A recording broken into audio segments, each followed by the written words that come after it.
어떤 교훈이 있는지 한번 살펴보도록 하겠습니다. 사실 뭐 사울왕을 통해서 우리가 배울 수 있는 건 없습니다. 그렇지만은 반대로 사울왕을 통해서 우리가 얻을 수 있는 교훈은 아주 많습니다. 뭐 우리가 이제 이런 것을 한마디로 이제 타산지석이라고 그렇게 하는데, 사울왕의 어떤 이 삶은 어떤 무너짐의 삶인데, 왜 사울왕이 무너지기 시작했고 그 결말이 비극으로 끝났는지 우리가 이게 살펴보면은 이분처럼 살지 않으면 되겠다. 또 이와 같은 왕처럼 어떻게 보면은 하나님을 섬기지 않으면 되겠다. 우리가 이런 교훈을 얻을 수가 있습니다. 자, 핵심적인 구절을 한번 보면은 이렇습니다. 제가 한번 읽겠습니다. 사무엘상 18장 10절에서 12절까지입니다. 하나님으로부터 온 악한 영이 사울에게 임하매 그가 집의 가운데서 대언을 하더라. 다윗이 다른 때와 같이 손으로 하프를 켜더라. 사울의 손에 창이 있었으므로 사울이 그 창을 던졌으니 이는 그가 말하기를 내가 창으로 다윗을 쳐서 벽에 박으리라 하였기 때문이더라. 다윗이 그의 앞에서 2번 피하였더라. 주께서 사울을 떠나 다윗과 함께 계심으로 사울이 그를 두려워하니라.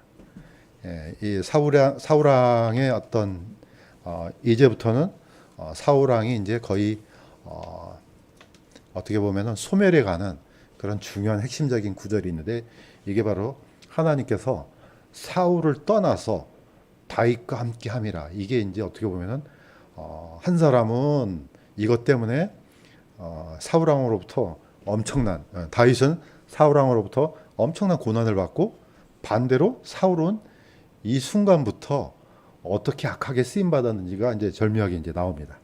자, 우리가 이제 살펴보기 전에 약간 이제 생각해 볼 것이 있는데, 이스라엘에서는 3대 언약의 지명이 있습니다. 우리가 잘 알고 있는 것처럼 한번 생각해 보면은 첫 번째는 신의 산이죠. 또 신의 광야라고 할 수 있습니다. 그때는 이제 모세를 통해서 신의 산에서 이제 613가지의 그때 전체를 다 받았는지는 모르겠지만 어쨌든 그때 중요한 핵심적인 율법을 받죠. 자, 두 번째는 요단강을 건너서 저기 세겜까지 올라가죠. 이제 나중에 가나안 땅을 평정한 이후에 여호수아를 통해서 세겜에서 언약을 맺습니다. 그 다음에 이제 오늘 이 사울왕이 왕으로 이제 취임하기 전에 백성들을 길갈에다 모으죠. 그래서 시내산, 세겜, 길갈은 어떻게 보면 이스라엘에서 굉장히 중요한 3대 지명이라고 이제 볼 수가 있습니다. 한번 찾아보겠습니다. 길갈의 언약. 이거는 굉장히 중요한 지역이기도 합니다.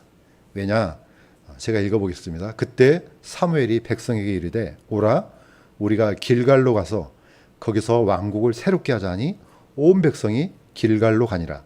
거기서 그들이 길갈에서 주 앞에서 사울을 왕으로 삼고 거기서 주 앞에 화평 업무를 희생물을 희생시켜 드리며 거기서 사울과 이스라엘의 모든 사람이 크게 기뻐하니라. 그러니까 한마디로 이제 정리하자면은 오른쪽에 있는 그림처럼 모압 평지에서 이제 요단강을 건너죠. 이제 요단강이 이제 마르는 사건을 통해서 하나님께서 함께한다 보이죠. 그 옛날 모세 함께했던 것처럼 여호수아 너와도 함께하고 또 여호수아를 따르는 백성들하고도 함께한다는 것을 요단강이 끊어진 사건을 통해서 이제 보여주죠. 자, 그때 제일 먼저 도착했던 데가 사실 길갈입니다. 다분히 어디가 정확한 지역인지는 지금도 이제 디베이트가 있긴 하겠지만 어쨌든 길갈이 이스라엘로서는 최초의 수경지가 되죠. 바로 길갈에서 한 3, 4km 정도가 바로 여리고가 있습니다. 최초로 무너뜨린 성은 여리고지만은 이스라엘 백성들이 길갈에 최초로 야영을 하게 되죠. 그러니까 길갈은 너무너무 중요한 데입니다. 자, 이 길갈이 잠시 우리가 이제 살펴보면 이스라엘 백성들이 광야 생활하면서 할례에 대한 명령을 받았지만 이게 제대로 행해지지가 않죠. 그래서 여호수아가 이제 백성들을 이끌고 요단강을 건너서 길갈에서 이제 2세대의 백성들한테 할례를 행하죠. 할례라는 것은 중요한 의미는 이제부터 우리는 하나님께 속한 백성이다. 중요한 이 표적이 되는 거죠. 자, 길갈에서 할례를 행했고 그 다음에 그동안 지켜지지 못했던 유월절을 어디서 지키느냐? 이 길갈에서 행합니다. 그러니까 너무 중요한 거죠. 예, 길갈에서 드디어 이제 하나님께서 명령하신 유월절을 정확하게 지키죠.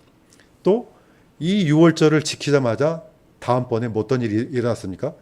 그동안에 하나님께서 40년 광야를 지나면서 하늘에서 만나가 내렸는데 유월절을 지킨 이후부터 드디어 이제 만나가 이제 끊어지죠. 이 굉장히 중요한 지역이 바로 이제 길갈이죠. 자, 이 길갈은 뭐 우리가 딱 보면은 하나님께서 다시 처음으로 가나안 땅에 처음으로 들어갔을 때 함께 하시는 중요한 지역이기도 하죠. 그래서 백성들이 요단강에서 12돌을 취해서 어디다 쌌습니까? 길갈에다 쌌습니다. 그래서 그 길갈 이스라엘 백성들이 이 모였던 그 야영지에다가 세워서 표적으로 삼았죠. 드디어 하나님께서 우리와 함께 하신다. 그래서 요단 강물 속에 있었던 그 뭡니까? 그 돌을 가지고 길갈에다가 쌓고 이제 백성들한테 이제 가리키는 거죠.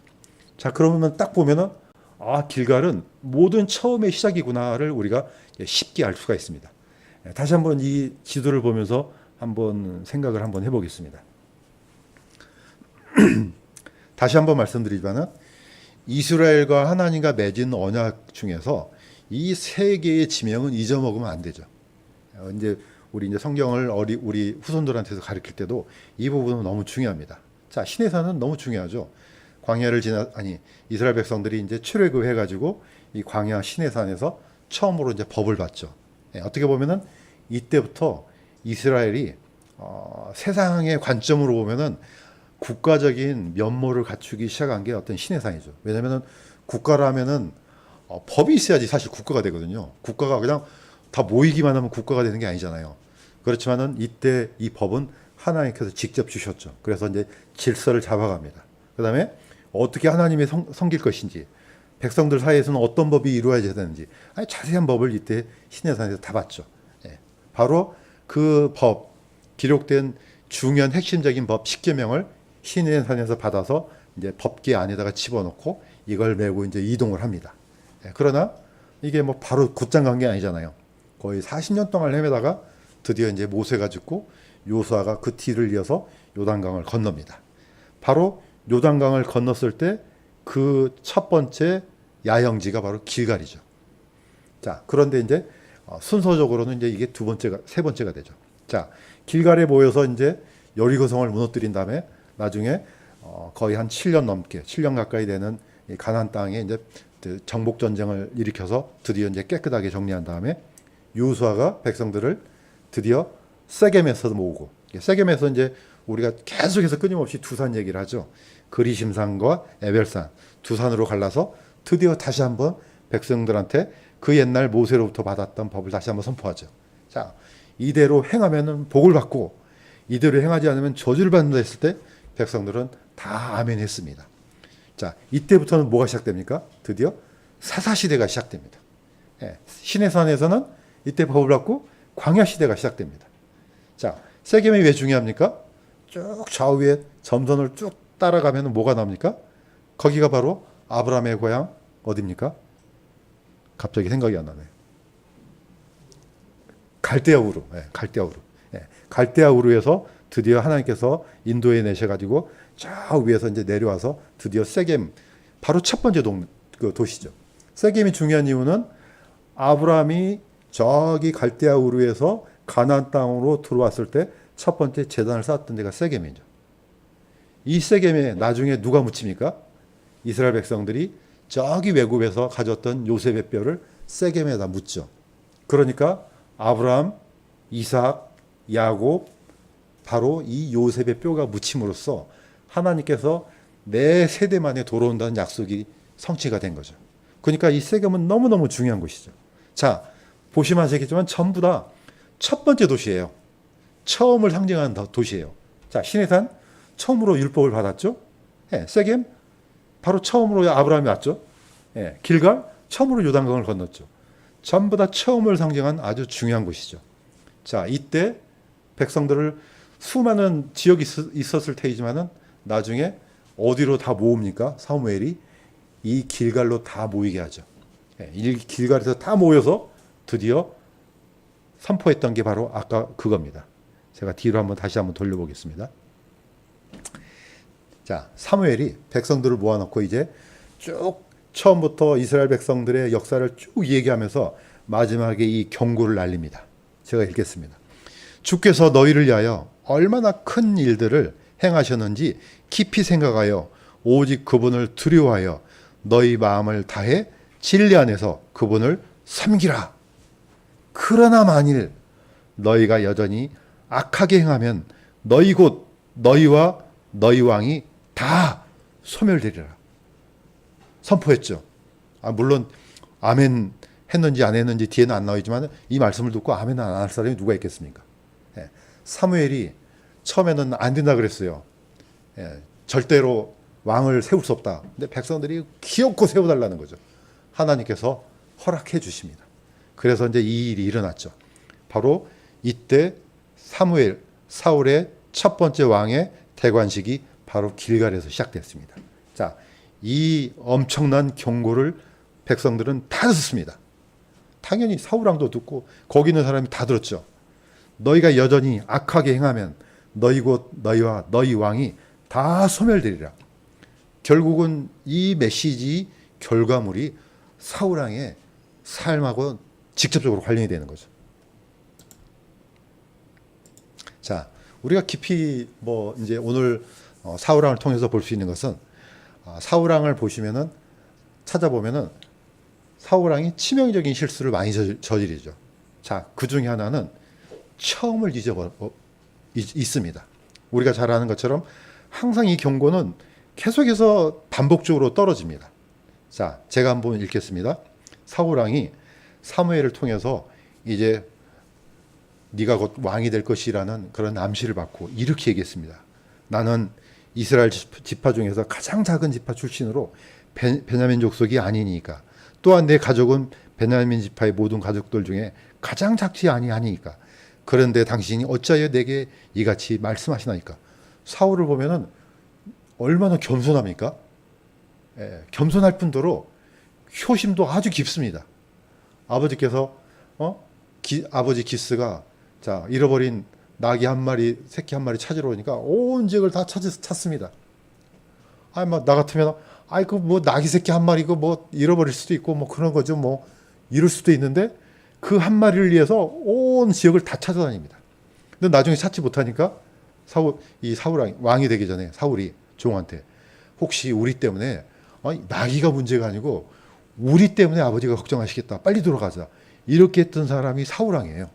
그러니까 어떻습니까? 사울왕이 효심도 깊고 또 겸손하기도 하고, 또 이 사람은 이스라엘 이 사람들 중에 너무나 잘생기고 키도 보통 사람의 어깨 위라 그랬죠. 그러니까 키도 크고 봤을 때 거의 퍼펙트한 사람입니다. 자, 이런 사람이었어요. 근데 나중에 어떻습니까? 자신이 처음 가졌던 마음이 하나둘씩 다 무너져 버리고 나중에는 전부 다 없어져 버립니다. 그래서 계시록에는 에베소 교회에게 이런 경고를 띄웁니다.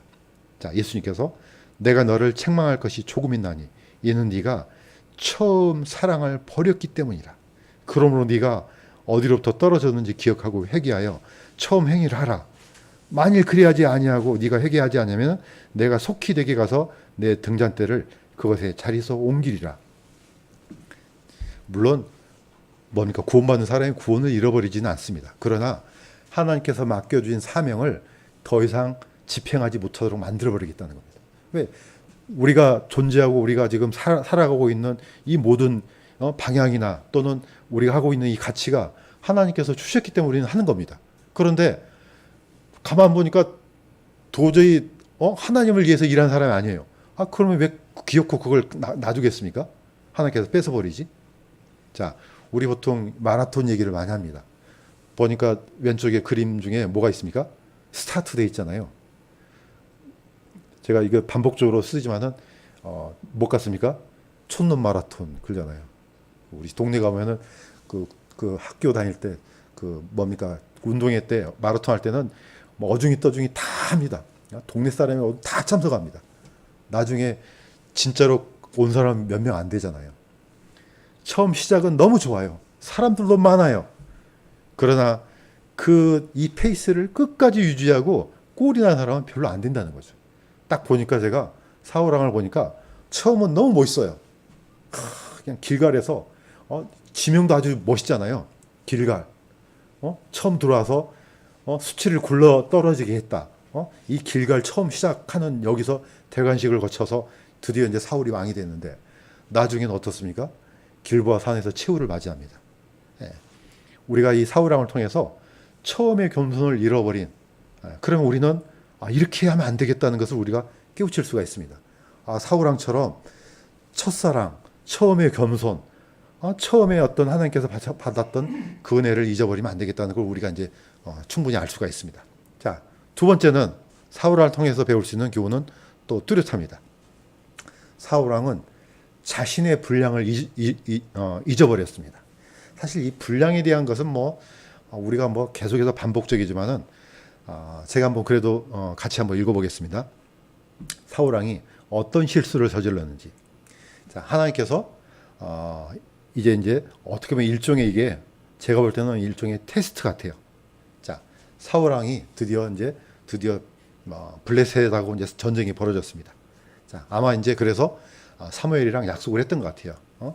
일주일 후에 와서 드디어 이제 하나님께 예배 드리고 희생 제사를 드리고 드디어 이제 어떻게 보면은 사무엘로부터 이제 어떤 조언을 받기로 되어 있었던 모양입니다. 그런데 이때까지 안 나타났어요. 백성이 나를 떠나 흩어지고 당신은 정한 날이 오지 아니하며 블레셋 사람들은 mik바스에 모여 함께 모였음을 내가 보았으므로 내가 스스로 어쩔 수 없이 번제 헌물을 드렸나이다. 이렇게 고백했습니다. 저도 처음에는 이게 이 사울왕이 왕권을 넘어서 레이지파 제사장들만 할 수 있었던 번제 헌물을 드렸는데 번제 헌물을 드린 것은 어떤 그 경계를 넘어선 걸로 저도 생각했습니다. 물론 이건 맞는데 지금 생각해 보면은 사무엘 자체가 제사장은 아닙니다. 그럼에도 불구하고 이 일은 사무엘에게 맡겨진 일이었습니다. 그런데 자기 자신이 너무 위급하다 보니까 자신이 하지 말아야 될 성까지 어떻게 보면 이제 넘겨가는 거죠. 자, 사무엘은 이렇게 얘기합니다. 왕이 어리석게 행하였나이다. 왕에게 명령하신 바를 왕이 지키지 아니하였으므로 주께서 자신의 마음에 맞는 사람을 구하시고 주께서 그에게 명령하사 자신의 백성의 대장이 되게 하셨나이다. 이렇게 하면서 드디어 사무엘이 왕위가 폐위됐음을 선포합니다. 어떻게 보면요, 이게 이런 죄 같아요. 이 원어로는 죄에 해당되는 단어가 되게 많습니다. 가장 첫 번째가 이제 하타라는 단어인데 우리 대부분 알고 있잖아요. 일반 사람들은 하타를 설명할 때 관역에서 벗어났다고 설명합니다. 원래 이 죄가 굉장히 광범위한 걸로 하나님의 기준에 못 미친다. 이걸 다 하타라 그럽니다. 그러니까 그 어떤 것도 하나님처럼 거룩하지 못하고 하나님처럼 어떻게 보면 하나님처럼 정확하지 못하고 이 모든 것은 다 하타입니다. 그러니까 모든 죄가 하타지만 그 중에서도 어떤 죄가 있냐면은 의지적으로 자신의 영역을 침범해서 다른 사람의 영역까지 넘어가는 죄가 있습니다. 그러니까 이걸 원어로는 패사라 그러는데 패사는 그래서 약간 의지적이고 뭔가를 침해하고 배반하고 배신하고 이제 이런 게 있죠. 아담이 저질렀던 죄도 물론 전체적으로는 하타에 해당되지만은 아담은 일종의 어디를 침범합니까? 하나님의 영역을 침범한 거거든요. 예. 하나님께서는 정해 주셨어요. 네가 먹을 것 손대지 마라 이거. 선악을 알게 있는 나무는 이거는 먹어서는 안 돼. 그런데 어떻습니까? 이 울타리를 뛰어넘어서 손을 뻗친 거잖아요. 그러니까 일종의 이것도 그런 죄에 해당됩니다. 그러니까 사울왕이 지금 어떤 죄를 저질렀냐면은 자신이 할 일은 딱 여기까지예요. 그런데 이 선을 넘어서 사무엘이 했던 일까지 손을 뻗친 거죠. 물론 인간적인 측면에서는 충분히 이해가 될 수 있어요. 그렇지만은 이거는 자신이 할 일이 아니라는 거죠. 자, 그래서 신약 성경에서는 이걸 굉장히 강조하죠. 자, 사도 바울도 자신에게 닥친 이 고통을 이렇게 설명합니다. 계시들이 넘침으로 말미암아 내가 분량 이상으로 높여지지 않게 하시려고 주께서 내게 육체 안에 가시고 사탄의 사자를 주사 나를 치게 하셨으니 이것은 내가 분량 이상으로 높여지지 않게 하려 하심이라. 예. 사도 바울은 삼층천까지 갔다 왔던 사람이잖아요. 어마어마한 기적을, 이거는 뭐 보통 사람들이 체험할 수 없는 거예요. 그러니까 어떻습니까? 아니, 사도 바울도 당연히 우리랑 똑같은 성경을 가졌는데요. 이런 엄청난 사건을 체험하면 어떻습니까? 그냥 입이 간질간질할 거 아니겠습니까? 그냥 가서 자랑하고 싶고 나는 이런 사람이야. 무려 이 침묵을 몇 년 동안 지켰습니까? 거의 14년 동안 입을 닫고 있었습니다. 또 고린도 사람들이 나는 어떤 뭐 은사를 받고 뭐 하고 자랑하니까 너희들이 나를 어리석게 만들었다면서 이 어떤 엄청난 사건을 이 얘기를 합니다. 나는 말이야 3층천까지 갔다 온 사람이야. 이 다더 이겁니다. 자, 그럼에도 불구하고 하나님께서 이 사도 바울에게 사탄의 가시를 준 것은 이분도 우리랑 똑같은 사람이기 때문에 겸손을 넘어서 교만해질 수가 있거든요. 그래서 사도 바울한테 이 고통을 줘서 분량 이상으로 높여지지 않겠습니다. 사도 바울은 똑같은 얘기를 또 합니다. 너희 가운데 있는 각 사람에게 내가 말하노니 각 사람은 자기가 마땅히 생각할 것보다 더 높이 자기에 대하여 생각하지 말고, 다시 말해서 교만해지지 말라는 겁니다. 우리는 늘 이런 연약함이 있기 때문에 자신도 모르게 높아지는 게 저는 있다고 봅니다. 그러면 늘 이 생각을 합니다. 아, 사도 바울한테도 사탄의 가시를 주셨구나. 아니, 사도도 그러는데 우리는 얼마나 더 연약할까. 그래서 늘 자신을 채찍하면서 자신이 받은 은사 또 자신이 받았던 그거 이상으로 넘어가지 않는 것이 정말 중요하다고 봅니다. 자, 사울왕이 저질렀던 죄는 자신의 분량을 넘어간 겁니다. 자, 이 사건을 통해서 사무엘을 통해서 더 이상 다시는 왕이 되지 못하게 한다는 선포를 합니다. 물론 이제 한 번 더 범죄를 저질렀는데 어쨌든 이것이 이제 첫 번째 얘기합니다. 자, 세 번째, 사울왕이 저질렀던 죄악을 보면은 사울왕은 하나님이 영원한 주권자이심을 망각했습니다. 사실 킹이라는 이 단어, 이 왕도요, 결국은 일종의 직분이에요. 어떤 권력의 정점이라고 생각하는 것은 우리가 막강한 권력을 갖고 있기 때문에 생각하지만은 하나님께서 볼 때는 이것도 직분입니다. 네, 어떻게 보면 그런 이런 왕에 대한 권한을 준 거죠. 자, 그러다 보면은 내가 마음대로 할 수 있겠네? 이런 생각이 충분히 들 수 있다고 봐요. 각 사람이 생각했을 때 나도 옛날에 태어나서 이런 권한을 주면은 나는 이렇게 잘 해낼 수 있을까? 저는 가끔 그 생각을 해요. 이렇게 왕들을 쭉 보면은 야, 하나님께서 그런 엄청난 파워를 주면은 내가 그 옛날 겸손했던 히스기야 왕이나 요시야 왕이나 이런 왕들처럼 될 수 있었을까? 아니면 거꾸로 그냥 너무나 큰 파워를 주니까 그냥 하나님 이거 보고 다 잊어먹는 저번에 그 지난 시간에 했던 그 아하스 왕이나 므낫세 왕이나 이런 왕처럼 되진 않았을까? 자, 어쨌든 이 사울 왕은 그처럼 사악한 왕은 아니었지만은 아주 핵심적인 아주 중요한 범죄를 저지릅니다. 자, 제가 읽겠습니다. 사울과 먼저 이제 하나님께서 명령을 내립니다. 자, 아말렉 족속들을 다 쓸어버리라고. 그런데 그 명령을 이렇게 이행합니다. 사울과 백성이 아각과 또 왕과 양과 소와 살진 것 중에 가장 좋은 곳과 어린 양과 모든 좋은 곳을 남기고 그것들을 진멸하려 하지 않으며 다만 나쁘고 가치 없는 것만 다 진멸하니라. 자, 볼 때는 우리가 경제적인 관점에서 보면 대단한 사람 아닙니까? 당연히 좋은 건 남기고 나쁜 거는 죽이고 없애고 큰 잘못이 크게 없는 것 같아요. 그런데 이게 치명적인 범죄로 또 드러납니다. 자, 사무엘은 이렇게 얘기합니다. 보소서, 순종이 희생헌물보다 낫고 귀를 기울이는 것이 순양의 기름보다 나으니 거역하는 것은 마술의제와 같고 완고한 것은 불꽃과 우상숭배와 같나이다. 왕이 주의 말씀을 버렸으므로 그분께서도 왕을 버려 왕이 되지 못하게 하셨나이다. 이제는 세기를 박아버립니다. 너 더 이상 왕 하지 마. 너 이제 끝났어. 물론 하나님께서 선포했지만은 여전히 이제 왕권은 사울왕이 이제 갖고 있죠. 자, 여기서 보면은 사울왕은 그 진멸하라는 이 아말렉의 족속 중에 아각이라는 왕을 살려둡니다. 아각만 살려뒀겠어요?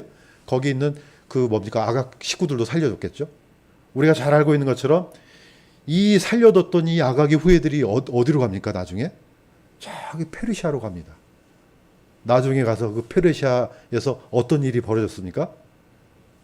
나중에 페르시아에 있었던 유대인들이 전멸할 뻔했습니다.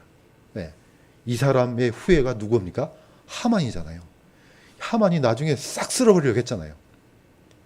한 사람의 실수가, 한 사람의 불순종이 국가 전체가 망하게끔 하는 그런 위기에 빠질 수도 있다는 거죠.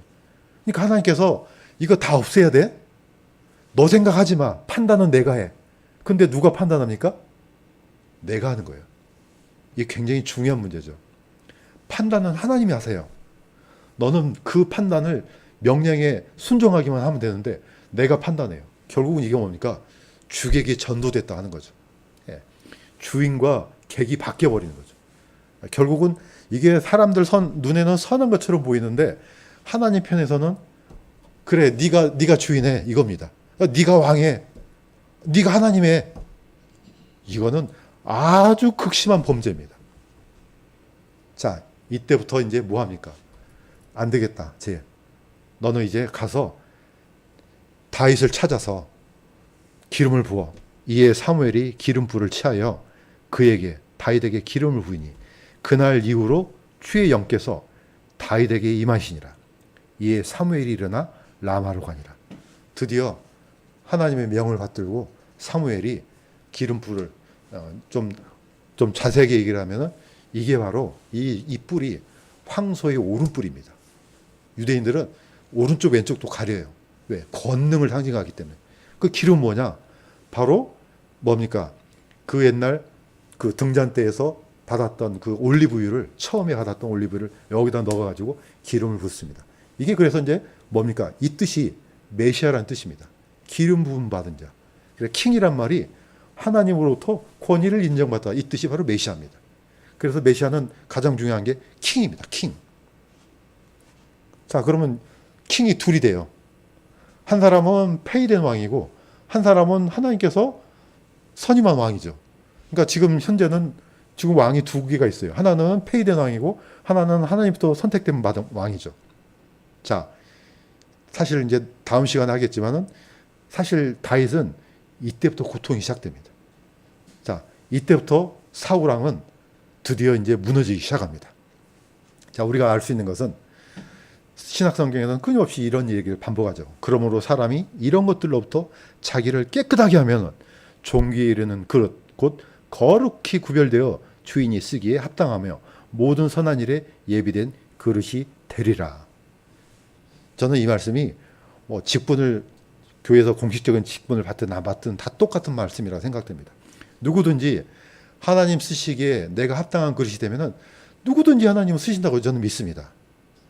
그 직분이 있든지 목사든지 누구든지 자기가 정말로 하나님 앞에 이런 그릇으로 준비된다면은 하나님은 그를 쓰셔서 하나님의 기쁨을 위해서 선택되고 또 사용되는 것은 분명하리라고 저는 믿습니다. 자, 어쨌든 사울 왕은 하나님께서 보실 때 저건 아니야. 저 안 되겠네. 마치 우리 직장에서 사장이 봤을 때 처음에 일을 열심히 할 것 같으니까 뽑잖아요. 하는 일 보니까 저 안 되겠네. 이거 나가. 당연히 그렇지 않습니까? 주인의 권위를 갖고 저 안 되겠는데. 새로운 직원 뽑아야 되겠어. 약간 좀 비슷한 것 같아요. 지금이나 그때나. 자, 네 번째를 한번 보겠습니다. 자, 사울 왕이 무너지는 여러 가지 요소 중에 하나가 있는데 그건 뭡니까? 사울 왕은 끝없는 분노와 소멸될 왕권에 집착을 했다. 이거는 이건 굉장히 저는 충분히 이해가 될 것 같아요. 왜냐? 하나님께서 누구를 선택했습니까? 다윗을 선택하고 그 옛날 사울에게 임했던 하나님의 영이 사울을 떠나서 다윗한테 임합니다. 자, 현재는 내가 파울을 갖고 있어요. 그런데 하나님께서 선택한 사람은 하나님과 함께 있어요. 자, 이때 일어나는 분노. 자, 사울 왕이 갖고 있는 왕권은 언젠가 멸망해요. 나중에 다윗한테는 새로운 왕권이 세워져요. 어떻습니까? 이럴 때는 주목하죠. 자, 이때 이 사건을 얘기합니다. 여인들이 사울이 죽인 자는 수천이요 다윗은 수만이로다 하니라. 사울이 심히 노하고 그날 이후로 사울이 다윗을 주목하였더라. 왜 봅니까? 저놈 좀 있으면 이제는 내 것도 훔치겠네? 저거 죽여야 되는데? 자, 아까 읽었던 말씀이 그겁니다. 드디어 하나님께서 사울을 떠나고 하나님으로부터 악한 영을 보냅니다. 그러니까 그냥 머리가 터질 지경이죠. 그냥 행설수설하고. 자, 이제는 점점점 이성을 잃어갑니다. 그 맑았던 인격도 무너지기 시작합니다. 나중에 어떻습니까? 드디어 다윗이 자기를 위해서 하프를 켜려고 하니까 옆에 있던 창을 집어던져서 이앗 던졌습니다. 오늘 우리 형제님들하고 같이 잠깐 얘기 나눴는데 이 다윗이 순발력이 엄청나게 빠른 것 같아요. 2번씩이나 던졌는데 2번이 다 피했어요. 자, 왜 그렇습니까? 주께서 사울을 떠나 다윗과 함께 계심으로 사울이 그를 두려워하니라. 저거 없애야 돼요. 저는 인생의 어떤 성공의 성패가 저는 이거라고 봅니다. 하나님이 누구랑 함께 하느냐. 옛날 어디죠? 남북 전쟁 할 때 다 크리스찬들이 있을 거 아니에요. 저기 남쪽에도 크리스찬 있고 북쪽에도 크리스찬 있고 다 하는 얘기가 하나님께서 우리랑 함께 하신다. 그러고 싸웠답니다. 나중에 결론은 북주가 이겼지만 어쨌든 성경에서는 분명히 선언합니다. 주께서 사울을 떠나 다윗과 함께 계심으로. 자, 이제 점점 이성이 망가지기 시작하고 극심한 분노에 사로잡히다 보니까 어떤 일까지 저지릅니까? 자, 노베에 다윗이 있다는 소리를 듣고 어디까지 쫓아갑니까? 노베에 있는 노베 도시, 이 제사장들이 살고 있는 도시까지 쫓아갑니다. 자, 가서 무슨 일을 했습니까? 그날에 아마의 옷을 입은 자 85명을 죽였고 제사장들의 도시 노블 칼라로 치되 남자와 여자와 아이들과 젖먹는 자들과 소와 나귀와 양들을 칼날로 쳤더라. 거기 있었던 이 제사장들의 도시를 완전히 다 없애버렸습니다. 이거 누구한테 하라고 했습니까? 아말렉한테 하라 그랬죠. 그런데 이젠 칼날이 어디를 향합니까? 하나님께 예배드리는 이 경건한 제사장들을 모두를 다 죽여버렸습니다. 바로 이 배경이 뭡니까? 그 배경이 바로 시편 12편입니다. 이때 만들어진 시편이요 12편이에요. 그래서 다윗이 호소를 하는 거야, 하나님 앞에. 자, 어쨌든 이런 이 엄청난 심각한 이 무너진 인격을 소유한 사람이 또 있었죠. 헤로당도 마찬가지입니다. 저기 동방에 있는 박사들이 와서 유대인으로 태어나신 왕이 어디 있느냐 하니까 나 말고 또 왕이 또 있어? 나중에 어떻습니까? 헤롯이 베들레헴 주변에 있는 2살 아래의 모든 아이들을 다 죽여버립니다. 이건 뭡니까? 끝없는 분노예요. 끝없는 집착이죠. 내 것을 빼앗기지 않으려는, 이거는 자기 것도 아닌데 자기 걸 지키려고 하는. 하나님께서는 사실 이 말씀을 하십니다. 너는 다른 신에게 경배하지 말라. 주는 질투하는 하나님이라. 사실 질투는 속성이 2가지입니다. 하나는 하나님께 속한 질투가 있습니다. 이거는 거룩한 질투죠. 자, 질투 중에서도 비슷한 말 있죠. 시기라 그러죠. 자, 같은 단어를 쓰지만은 정당한 질투는 내 것을 다른 사람이 침해했을 때 일어나는 거룩한 본능입니다. 자, 그래서 나는 주니라. 그것은 내 이름이니라. 나는 내 영광을 다른 자에게 주지 아니하며. 하나님께서 만들고 하나님이 주권자이기 때문에 그 어떤 누구도 하나님 외에 다른 피조물한테 경배하면 하나님이 질투를 일으킨다 했습니다. 왜냐? 이거는 정당성에서 벗어나기 때문에 그렇습니다. 제가 약간 좀 극단적인 예를 들었지만은 내 아내를 다른 사람하고 막 서로 문자 주고받고 사귀고 그러면 사람이 그럴 수도 있지. 이런 사람은 없을 겁니다. 왜? 이거는 나의 정당한 주권이에요. 그럴 수는 없잖아요. 우리나라 독도가 있는데 막 일본이 자기네네 땅이라고 그래요. 그래. 뭐 니네 땅도 되고 우리 땅도 되고 그러지. 이럴 사람이 어디가 있겠어요? 대한민국 사람들 중에. 아무도 없습니다. 이거는 우리의 정당한 질투라고 합니다. 자, 하나님께서도 정당한 질투가 있습니다. 그런데 정당하지 않는 질투가 있어요. 사울왕은 정당하지 않는 질투입니다. 네, 주권자가 하나님이기 때문에. 그러니까 어떻습니까? 끝없는 분노가 일어나는 거죠. 내가 원래는 내 건데, 자, 이거는 사실 하나님께서 정당하게 너는 폐위됐고 내가 이게 새로운 왕을 세웠어. 그러면 그래, 내가 어떤 잘못을 저질렀구나. 이러면 좋잖아요. 사람이 근데 그렇습니까? 물론 지위가 낮거나 그러면 아무것도 아니면 그렇게 될 수 있죠. 근데 지위가 높고 나면은 이거 놓기가 쉽겠습니까? 쉽지가 않을 겁니다, 분명히. 자, 그 결말을 보겠습니다. 사울왕은 지위와 분별력을 다 잃어버렸습니다. 그야말로 사울왕한테 있던 모든 것을 다 잃어버렸습니다. 심지어 어떤 거냐면은 지혜도 잃어버렸습니다. 분별력도 잃어버렸습니다. 자, 심지어는 드디어 하나님께서 대꾸도 하지 않습니다. 그러니까 사울이 주께 여쭈었으나 주께서 꿈으로도 우림으로도 대언자로도 그에게 대답하지 아니하시니라. 이에 사울이 자기 신하들에게 이르되 불 있는 영을 지닌 여인을 나를 위해 찾으라. 내가 그녀에게로 가서 그녀에게 물으리라. 자, 이거는 누가 했던 얘기죠? 사울왕이 적어도 이거는 사울왕이 하나님의 명령을 받들고 죽였어. 다 추방시켰습니다. 사실 요즘 영화나 드라마를 보면은 이게 너무 미화되어 나와요. 목사님께서 얘기하셨던 것처럼 그 어디입니까? 로데오 거리 가니까 막 점집이 많다 하잖아요. 이거 옛날 같으면 어떻습니까? 다 죽였어요. 하나님께서 명령했습니다. 불 있는 영을 지닌 남자나 여자나 혹은 마술사인 자는 반드시 죽일지니, 그냥 죽인 게 아니에요. 그들을 돌로 칠지니 그들의 피가 그들에게 돌아가리라. 우리가 요즘 뭐 마술사 멋있잖아요. 그냥 쫙 어떻게 저런 신기한 기술을 그 사람들한테 보이지? 다 이거 완전히 극악무도한 죄입니다. 마술사, 마법사, 신접, 점집, 이거 율법 같으면요, 이거 뭐 살아남을 수가 없습니다. 자, 사울도 이런 애들은 저 추방시키고 없앴습니다. 그런데 나중에 바로 그런 여인을 찾아갑니다. 엔돌의 신접자를 찾아가죠. 자, 그런데 우리 이 얘기는, 이 스토리는 너무 잘 알잖아요. 자, 찾아가서 나중에 이제 사무엘을 불러냅니다. 그런데 그 사무엘이 이렇게 얘기합니다.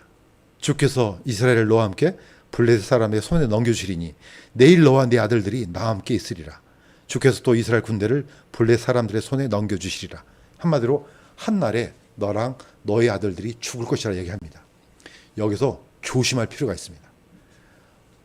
여기는 약간 디베이트가 있습니다. 그 신접한 여인이 불러들인 사무엘이 진짜 사무엘이냐 가짜 사무엘이냐, 저는 단연코 가짜라고 저는 생각됩니다. 왜냐? 하나님께서 죽이라는 영을 통해서 사무엘이 나타날 리가 있겠습니까? 우리가 착각한 것은 뭡니까? 사무엘이, 그 나타난 사무엘의 영이 정확하게 맞히잖아요. 사람들이 속는 겁니다.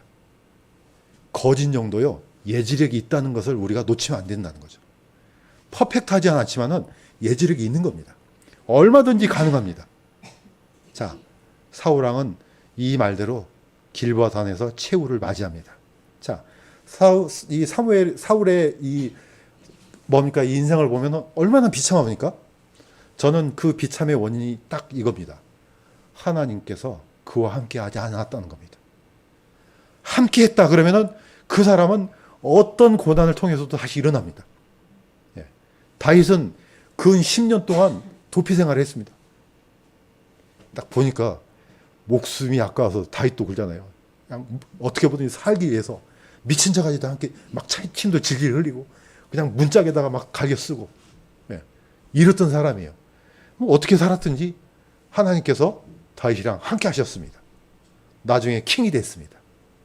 그런데 이 사울왕은 그 엄청난 파워를 가지고도 나중에 이렇게 망가져서 나중에 한날에 다 죽어버립니다.